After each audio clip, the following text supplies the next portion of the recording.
Ang tambalang Catherine Bernardo at Alden Richards ay nagsimula noong sila ay gumawa ng isang pelikulang tumatak sa ating mga isipan at patuloy na binabalik-balikan, at iyon ay ang Hello Love, Goodbye, na ang naging director ay walang iba, kundi si Direk Cathy Garcia, na alam nating alagang-alaga nito si Catherine Bernardo. Si Catherine at Alden ay nagsimula sa pagiging magkatambalan hanggang sa nahulog sa isa't isa ang hiling ng lahat ay sila ang ending. Sa isang interview, ay nasabi ni Catherine na gusto niyang patagalin ang panliligaw sa kanya ni Alden bago ito sagutin.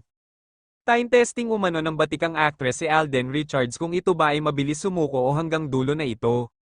Dahil sa kaalaman ng lahat, si Catherine ay may iisa lamang na ex at iyon ay walang iba kundi si Daniel Padilla, na alam ng lahat na ang kanilang relasyon ay tumagal ng halos 12 years.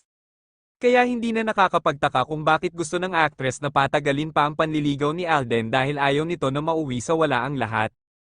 Si Alden naman ay alam nating hindi kaagad basta-basta sumusuko at alam natin may pinapatunayan talaga ang aktor na ito kay Catherine Bernardo. Na siya namang ating hinahangaan dahil hindi lang ito isang talented at may itsura, isa pa itong may napakamabuting puso.